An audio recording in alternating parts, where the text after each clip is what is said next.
या देशात झाला म्हणजे पहिल्यांदा असं झालेलं आहे की नीटची परीक्षा ही पुन्हा एकदा घेण्यात येते. तर त्या अनुषंगाने बोलायचं होतं की गेले 3-4 दिवस ऐकत होतो की 30 जण अटक झाली राजस्थानमध्ये. वाईट वाटत होतं, पण काल आपल्या सगळ्यांच्या माध्यमातून कळलं की हा प्रकार ओरिजिनेट झाला नाशिकमध्ये. म्हणजे या नोव्हेंबरपासून या पेपर लीक ह्या महाराष्ट्रात झालेले आहे.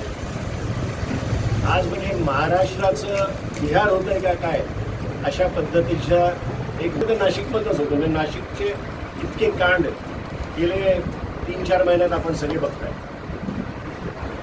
नीट परीक्षेबद्दल सांगायचं तर भारतामध्ये 141 शहरांमध्ये आणि इंडियाच्या बाहेर 11 शहरांमध्ये ही परीक्षा घेतली जाते. 41 सेंटर या देशात नीटचे एक्झामचे आहेत. 22,70,741 विद्यार्थ्यांनी ही परीक्षा दिली आणि ह्या परीक्षेची तयारी हे विद्यार्थी गेले 2-3 वर्ष करत होते. पुस्तकं कुठेतरी फेकून देतो आणि ते झाल्यानंतर आता आपल्याला काल एक सर्क्युलर आलेलं आहे की ही परीक्षा पुन्हा घेण्यात वर टाकतोय. तो म्हणजे सांगण्यासारखाच नाही आहे की एक म्हणजे 23 लाख ऑलमोस्ट विद्यार्थ्यांचं भवितव्य आपण ह्या नीट पेपरच्या माध्यमातून पवारसाहेबांची सिल्व्हरवरती भेट घेतली आणि त्यानंतर त्यांनी हे स्पष्ट केलं की मी ही भेट जी आहे ती साहेबांची कधीपासून म्हणजे बऱ्याच वेळापासून मागितली होती की त्यांचा वेळ मागितला होता की साहेबांची प्रकृती ठीक नव्हती, मग त्यांना मला भेटायचं होतं. साहेबांची प्रकृतीची मला चिंता होती. परंतु ज्या वेळेला साहेब रुबी हॉस्पिटलला होते, ज्या वेळेला साहेब बीच स्टँड हॉस्पिटलला 2 वेळा होते, त्यावेळेला सुनील तटकरेंना कधीच वाटलं नाही की हॉस्पिटलमध्ये जाऊन मी साहेबांच्या प्रकृतीची मी त्या ठिकाणी चौकशी करा.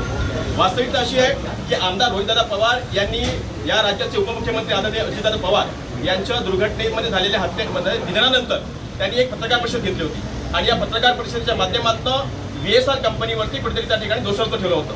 VSR कंपनीचा याच्यामध्ये हात आहे असं समजल्यावरती त्या VSR कंपनीचा संबंध हा प्रफुल्ल पटेल यांच्याशी थेट संबंधित होता आणि प्रफुल्ल पटेल या VSR कंपनीशी संबंधित असल्यामुळे कुठेतरी त्यांचं नाव या कार्यकारिणीच्या सूचीमधनं वगळण्यात आलंय अशा प्रकारच्या त्या ठिकाणी शंका जनसामान्यांच्या मनामध्ये व्यक्त होत आहेत. त्याचबरोबर सुनील तटकरे यांचं अशोक खरात सोबत असलेलं त्यांचं रुपाली चाकणकरांच्या माध्यमातून कनेक्शन हे देखील आता समाजासमोर उघड झालेलं आहे. त्यामुळे सुनील तटकरे आणि प्रफुल्ल पटेल यांचे जे प्रतिमा आहे ही प्रतिमा कुठे समाजामध्ये मलिन झालेली आहे आणि म्हणूनच राष्ट्रवादीच्या कार्यकारिणीमधनं नॅशनल कार्यकारिणीमधनं या दोघांचं नाव वगळण्यात आलं असं आता जनसामान्य लोकांच्या मध्ये चर्चा आहे. असं त्या ठिकाणचं मत मी राष्ट्रवादी काँग्रेस पक्षाचा प्रवक्ता म्हणून त्या ठिकाणी व्यक्त करतो. धक्कादायक प्रकार या देशामध्ये घडला. पहिल्यांदा नीट या परीक्षेचा पुनर्एक्झाम होणार असं काल NTAने सांगितलं.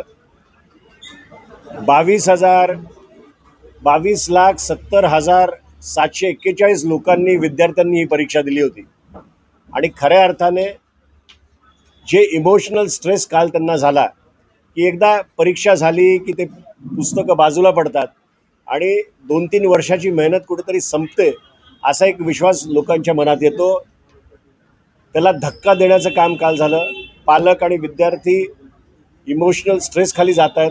आता पुन्हा एकदा परीक्षा कशी द्यायची, कधी द्यायची हे सगळे प्रश्न त्यांच्यासमोर आहेत.